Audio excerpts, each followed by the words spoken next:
YouTube. So yeah, truly unprecedented times. I mean, it is like day by day, hour by hour at this point. And I just want to give you an update on what is going on in the real estate world. Okay, so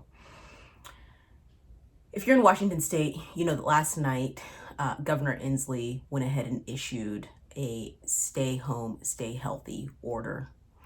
And that is taking effect immediately and is basically looking to last at least the next 2 weeks. And so you are not, obviously not permitted to leave your home. Basically the idea is that you would only leave your home for essential services. At this point, it is my understanding that real estate is not considered essential, though many of the functions that we do in real estate can still be done electronically, okay? So if you are currently under contract and you're like, hey, what the heck is going on? One, you want to get with your real estate agent and find out the specific details of your contract.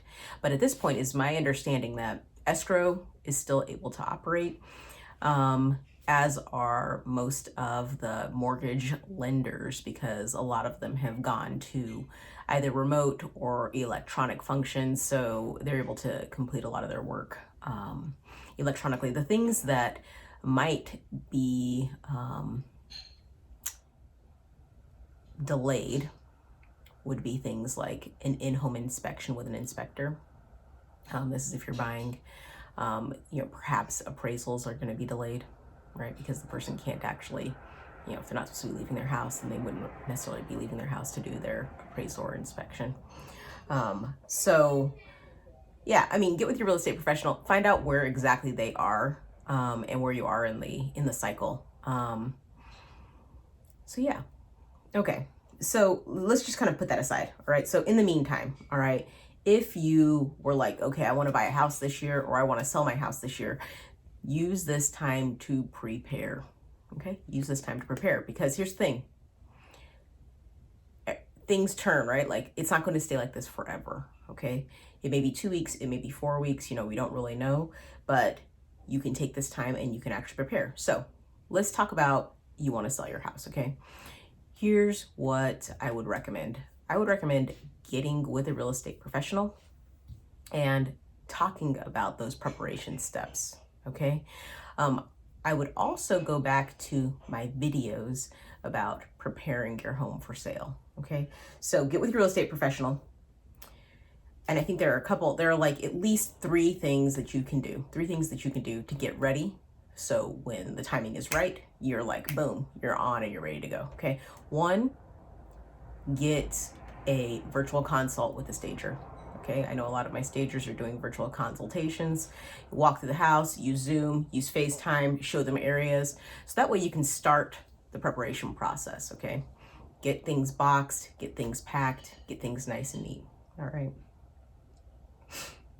After they do that virtual consultation, what you're going to want to do is focus in on the things that they recommend, okay? I mean, it could be, gosh, here's the thing. Preparing a house is more than just having the stager come and look at it. It's actually doing the work. So, doing a deep clean on your house, doing those little projects, those incomplete things. So you're going to kind of work hand in hand with your real estate professional and your stager. I mean, if you need some trim put around a door, get that trim up today. Do those things, those little projects that are sitting in the garage, get those done, all right? The other thing a lot of my people that are selling their homes do is they buy afterwards, okay?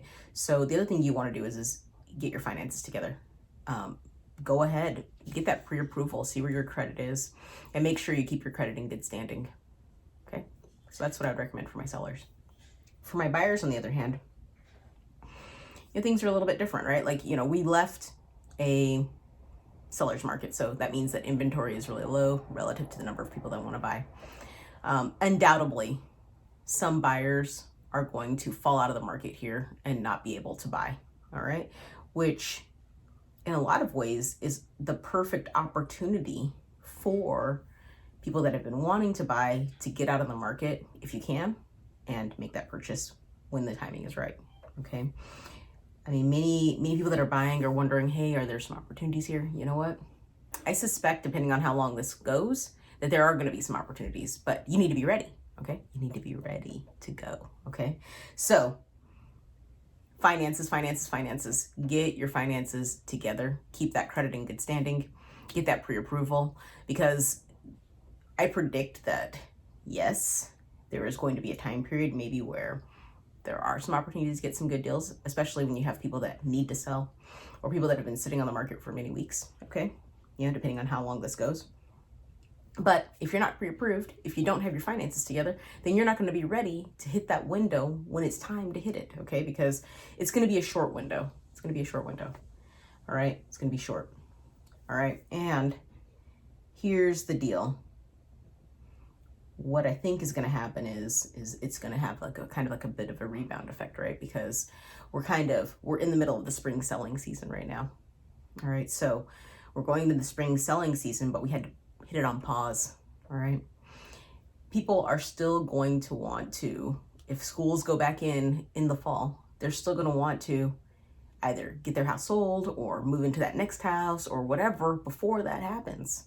And so if this restriction releases, let's say it releases in a month, then you're going to have a whole bunch of people that are trying to get this done as quickly as possible. So sure, I could see on one hand there being, less competition and maybe some opportunities to get some good deals, especially if you're an investor. But if you're an investor, you need to be looking like right now, okay? Because the restriction just went into place. You need to be looking like right now. You need to be ready to go right now, all right? If you are going to hold off, just to be safe, but you and your family need to move, I would be prepared for at least as aggressive as a market as it was before, okay? At least. And, maybe, maybe it would be compensated. Maybe like the people that are holding off on the selling, maybe there'll be a huge influx of inventory. Maybe, okay, maybe. All right, so that's number one thing I would do. Prepare my finances. Number two, I would sit down and start having those conversations about where you want to live. So again, get with a real estate professional, do a virtual meeting, talk about different neighborhoods, talk about the different types of houses that are available in the area. And that way you can kind of do that sort of research and homework in advance here, so that when the time is good, you're ready to go. You know exactly what you're doing. You can get out there and there's no waste of time, basically. Okay.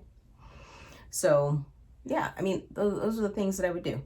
For now, it's really just kind of playing it by ear right now. Okay. The market was very strong before this restriction. And, I think on both sides, I've had buyers and sellers both tell me, hey, I want to hold off for now so we can see what's going on. And I'm just supporting them in those decisions right now. Okay. So if you have any questions, or you want to just sit down and talk, figure out a specific strategy for when things turn over, please feel free to reach out to me. My email, phone number, and all that is available. Otherwise, I will continue to do videos. I will update you on the latest.